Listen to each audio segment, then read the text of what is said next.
Since the start of the war, Russia has made a number of apparently bad mistakes.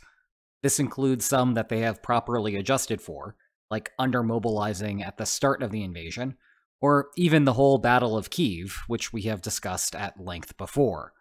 But it also covers a number of things that Russia has never quite adjusted to. This includes placing high-level officers too close to the front lines, leading to an astonishing number of casualties among that class that has no parallel since World War II. Russia has also grouped soldiers close together, thereby giving Ukraine tempting artillery targets. This has led to incidents like the New Year's Eve attack in Donetsk, which killed somewhere between 89 and 400 people, depending on whom you ask. Meanwhile, almost every minor order comes from command. Russian troops have very little agency, being given strict orders that they cannot change on the fly. And the most recent apparent misplay in the news comes from the ongoing battle in Bakhmut, where Zerg-like waves of Russian soldiers face-check the vulnerabilities in the Ukrainian lines, leading to meat-grinder levels of attrition. The narrative we often hear about these decisions is that Russia is either careless or simply places more value on completing the mission than on human life. Now, the latter must be true to some extent for any conflict to happen, but it is still not a good explanation. At a minimum, those lives are utilitarian resources, and the Kremlin cannot extract their further value once they are dead. As for careless, Russia is fully capable of committing errors, and we have discussed that at length before, but the Kremlin has shown some ability to adjust when the evolution of conflict calls for it. That includes major events of the war like the Russian withdrawal from Kyiv way back at the beginning. It also includes Russia pulling back supply depots once Ukraine had proven its mastery with HIMARS. Instead, Russia's continued use of these tactics reveals a deeper issue that is troubling Moscow. Namely, Russia has a combat compliance problem. To dissect this idea, as a starting point, let's discuss how war might be the single highest stakes case of collective action. Imagine the Kremlin wanted to take this Ukrainian position. A common tactic would be to execute a flanking maneuver. You send one group, say from the north, and a second group from the east. This will reduce Ukraine's ability to find effective cover, while not risking the friendly fire issues that arise if you are also attacking from straight behind. The intelligence indicates that the operation is very likely to succeed, assuming that the soldiers stick to the plan. If you are in the eastern group, your success depends on the north doing its job and making a good faith attack on the Ukrainian position. On the other hand, if your northern comrades fail to follow through, then Ukraine can take advantage of its defensive entrenchments and destroy you. Cue frustration from the Kremlin. The same is true in reverse, of course. If you fail to take action, then the northern flank is going to be in deep trouble. But that doesn't matter. Command says it will be successful, because the blazing speed of your attack will catch Ukraine off guard. And despite recent missteps, you believe them. One slight issue. We have a classic principal-agent problem on our hands. I want you to take in some images for a moment. Could you imagine being there? Knowing that as soon as the door opens, you are a sitting duck for machine gun fire? Convincing people to be active participants in a battle is not an easy task. The incentives that command and foot soldiers have are not identical.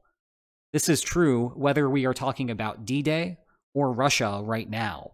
A principal-agent problem arises when principals, in this case these guys here, the ones that give the orders, cannot get their agents, soldiers in this case, to follow through on commands due to the misaligned preferences.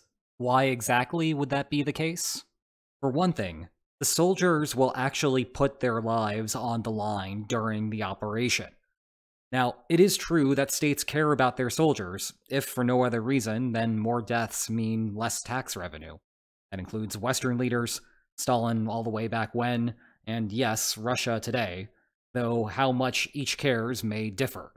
But that is not the same thing as potentially facing your own mortality. There is a good chance you might not want to be there in the first place, especially if we are talking about a compelled vacation to Ukraine.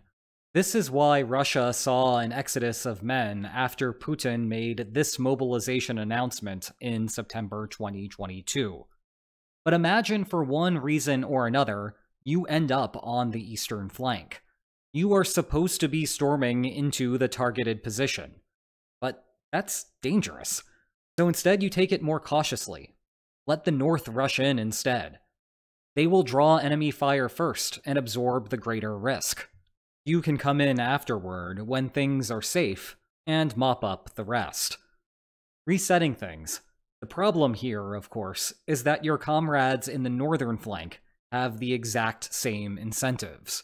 They too would prefer the cautious approach and let your group face-check the enemy position. What ends up happening is that you both go slow, eliminating any element of surprise. Ukraine takes advantage and inflicts heavy casualties. The brilliant military plan worked in theory, but failed in practice. And here we were discussing things as if the East and the North were singular decision makers. In fact, each unit has tons of soldiers, and each with personal incentives to let others bear the local risks by being the first to press forward. It is not just battles either. Principal agent problems can also sabotage preparation. Drift in the Russian military is well known, and we have discussed before how things as mundane as low-level soldiers siphoning off petrol or ripping out metal wiring sabotaged Russia's initial push to Kyiv. This was good for the individual soldier. They got money to then purchase vodka or whatever, but bad for the state's ability to win the war. I think a tale from the Chechen War summarizes just how deep the problems can go. Back then, Russian soldiers traded their guns for food, even though they knew full well that those guns would then be sold to Chechen rebels, who would then in turn use them to shoot Russian soldiers. Nevertheless, Alexander might not care if the odds are very low that he specifically will be the next victim.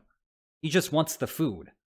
Nevertheless, if Ivan and Vlad and everyone else do it, suddenly there is a systemic problem sabotaging the whole operation. Resolving principal agent problems is therefore of the utmost importance for any military to function. With that in mind, let's look at the classic solutions that Russia has to choose from, beginning with automaticity. When you think about basic training, two things likely come to mind. First, learning how to shoot, and second, drill instructors yelling at you. Be thankful I usually stick to silent photos. The former's utility is obvious. The latter's is less straightforward. The central problem we are discussing is soldiers thinking about themselves and not about the unit as a whole. Basic training, with the instructors drilling this into your head an untold number of hours each day, is designed to break down that psychological barrier. Rather than think about your own priorities, ideally that just stops happening. The military as an institution would like automaticity to take over in your brain, and you simply follow through on the orders given to you. Needless to say, reaching the point where soldiers forget about their own mortality is not easy. It appears to have failed before the start of the war for Russia, with corruption and graft as hallmarks of the Russian military. And it is certainly not getting better after the September 2022 mobilization. Russia is trying to put new recruits through at least some training, but a good portion are being rushed to the front lines to plug holes. They are not going to reach the automaticity threshold here. A related strategy is to shift ideology. Think of this more as cultural persuasion than psychological breakdown. Absent revolutionary medical technology, you cannot do much to change the cost end of a soldier's equation. But you can try to convince your citizens of the utility of the goal at hand. That, in turn, reduces how a soldier internalizes self-sacrifice. From a compliance standpoint, this is the ideal strategy. It does not rely on any complicated compliance mechanisms. Soldiers just do what you want them to do, because they want to do it. Russia has engaged in a long effort with ideological persuasion in the lead-up to Ukraine. Putin's July 2021 essay, entitled On the Historical Unity of Russians and Ukrainians, perhaps epitomizes this strategy. In it, he argues that Russians and Ukrainians, as well as Belarusians, are actually one people that should be under one banner. This turned into a brief media blitz, including this interview that Putin conducted after its release. Undoubtedly, the effort influenced some Russian minds, but not all, and it represents a significant asymmetry in the war. The average Ukrainian on the front lines knows what they are fighting for. The average Russian? From World War II? Yeah. From now? Less so. This is especially problematic among the prison populace that PMC groups are using to fill their ranks, and that the official Russian military may soon be drawing from. Convicted criminals are not exactly known for their pro-social attitudes, and it helps if you have an altruistic outlook if you are going to be risking your own skin. Indeed, Ukraine is preying upon this, having set up a surrender hotline that Russians can call to obtain information on how to get off the front lines and into a Ukrainian POW camp. More generally, preference alignment has been an advantage that democratic countries have enjoyed since the advent of industrialized warfare. Voting ensures that the government's ideological position does not stray too far from the average citizen's beliefs.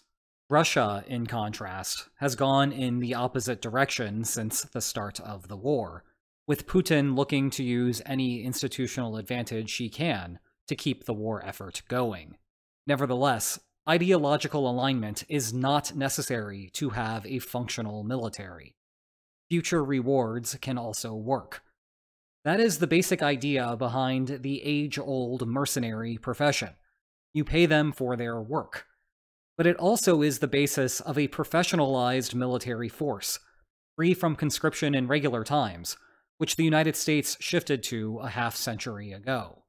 Russia has slowly started moving in this direction under Putin's reform plans, but the process was far from complete at the start of the war. And the September 2022 mobilization guaranteed that Russia would not win the war with just contract soldiers. This is a major reason for Russia's corruption and self-sabotage problems within its military ranks. Contract soldiers are paid little, and conscripted soldiers are paid even less. If you cannot rely on a decent wage at the end of the month for fulfilling your duties, selling your tank units petrol to the locals sounds like a good idea. The reason Russia is doing this may be due to a lack of financial alternatives. Economic sanctions and Russian hardware spending have left Moscow's books in a budget deficit. The Kremlin might not be able to afford market wages to finish the job. One solution is to get creative with implementing promises of future payments. Historically, militaries try to create units with troops from the same cities. If word gets out that Alexander is a coward and placed himself over the unit, that might get back to his civilian comrades in Moscow and leave him socially isolated. Here, the future reward is avoiding social punishment. Governments like this because it costs them nothing. Another classic, and more immediate punishment strategy, is execution. Command can put officers at the back of the lines, who will shoot their own men if they turn around. By doing this, the reward for fighting is avoiding certain death in exchange for merely a high probability of death. A strategy more particular to the current invasion goes back to the prison recruitment. The deal is that, after a given amount of time served, the ex-convict can return home a free man. For a soldier-starved, cash-poor government, this sounds like a great deal. You save money on the prison system and tap a new supply of soldiers. Perhaps there will be some societal issues after the war, but that's a problem for future Putin. However, all of these future rewards presuppose that you can actually observe whether the soldiers are actively trying or not. And that takes us to the fourth option, which is to increase oversight. If a soldier can shirk on their tasks, perhaps just go fly a kite, and not have anyone notice, it is the best of both worlds for them. They enjoy all of the benefits of service without risking their life. The entire system then breaks down. If command is having a hard time maintaining discipline, then the simple solution is to invest in more oversight. This is why Russia has placed so many high-ranking officers on the front lines, something that the United Kingdom's Ministry of Defense identified early on in the war. They are there because there is a lack of trust that lower-level soldiers will follow orders. It is also why Russia groups many soldiers together, like in the Donetsk building from earlier. The more spread out they are, the more difficult it is to monitor their behavior. The problem with these solutions, as has become painfully evident to Russia, is that they make very good targets. Ukraine, often through further lack of discipline with cell phone use, has taken advantage, hence the laundry list of lost generals and New Year's strikes. The challenge with monitoring is that some tasks are too difficult to oversee without just doing them yourself. One example that we have discussed in reference to winter is executing a scouting run. They are inherently dangerous to do. The whole point is that you are going to a location where there is uncertainty about enemy positions. Recent technological innovations with drones have worsened soldiers' reluctance to scout. In the past, artillery might not bother targeting a lone scouter. The odds of hitting them would not justify the cost of the round. But surveillance drones provide real-time information on enemy positions, which changes the calculation. Now artillery is a lot more accurate. Some drones, so-called loitering munitions, skip the middle step. A basic quadcopter can hold small grenades and drop them on the scouter. With that in mind, put yourself in the shoes of a would-be scouter. You have been told to stealthily approach the enemy's front line on a recon mission. Now, what are you actually going to do? You could faithfully execute the order and put your life at risk. Or you could pretend to go out, but actually stick close to your own front line, and then make up information when you allegedly return. Maybe it is winter, too. If staying close by did not sound good before, I think we have found the kicker. Good military commanders are not oblivious. They understand the incentives that low-level soldiers face, and try not to issue orders that won't be followed. The solution to the problem is to instead adopt battle strategies that are inherently verifiable. That is, a commander does not need to watch you do your task, but after it is over, the commander can know whether you tried. A story from World War I illustrates this idea, specifically the live and let live system on the Western Front. The Christmas truce is well known. On December 25, 1914, British and German troops rose out of their trenches, congregated in no man's land, and shared Christmas gifts and pleasantries. There are even some suggestions of football matches being played. What is less known is that this was the culmination of wider-ranging cooperation between the two sides. Politicians and military commanders wanted to win the war, but soldiers on the ground and in the trenches just wanted to survive. Thus, they began creating elaborate systems where each side intentionally shot to miss, hoping that the other would reciprocate. And reciprocate they did. Neither had incentive to break the tacit agreement. Whatever marginal military advantage that would arise from sniping a few enemy soldiers from across no man's land was more than wiped out by the other side's retribution, and thus additional risk that you yourself would die. What ultimately broke this system was the advent of over-the-top raids. Those crazy moments when one side would sprint through no man's land and hope to avoid opposing artillery, barbed wire, and a hail of machine gun bullets, all to reach the other side with enough soldiers to overwhelm the opponent. From the perspective of command, the perverse beauty of such raids was that their execution was self-evident, even if no one was around to observe them. The attacking soldiers would either take the opposing trench, or they would all come home in body bags. Either way, command would know that the effort was made, and thus the coordination broke down. What we are seeing in Ukraine appears to be the 21st century equivalent of that. Let's talk about how Russian probing runs work. Russia is using these across the country, but they have been most prominent in the Bakhmut campaign. Imagine that command has identified 3 plausible vectors of attack. First, this gas station to the north, not exactly where you want to get a cup of coffee right now. If we go a little further south, we have this winery here. Seems like a nice place to grow some grapes or have a battle. And then we have this garbage dump in the south, which just seems oh so fitting given the giant mess that this war is. And yes, all of these are real locations where fighting has actually taken place. Russia begins the probing run by peppering those areas with artillery to soften the targets. The first wave of soldiers have clear orders. Attack those areas until you capture them, or you become seriously wounded or die. Whatever you do, do not try returning early. If you do, you become subject to summary execution. Most of these vectors will likely fail, but at least Ukraine will reveal the location of its artillery in the meantime, allowing Russia to hit them with counter-artillery fire. If there is a success, Russia holds a second wave of attackers in reserve.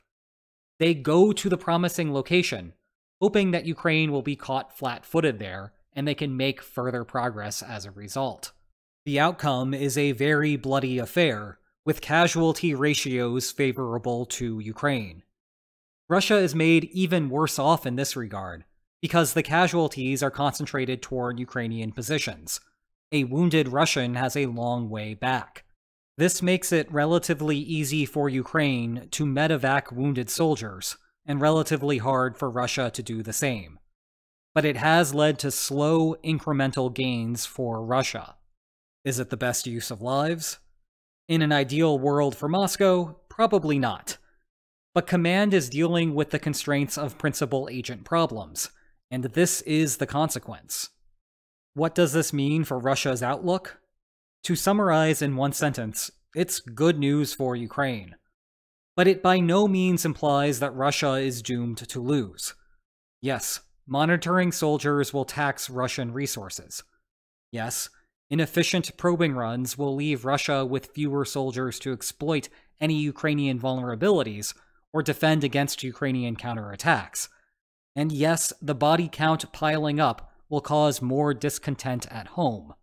But all of that does not guarantee a repeat of the 1917 Russian Revolution, which brought sweeping changes to everything from the government to the calendar system, as we discussed in the last video's outro.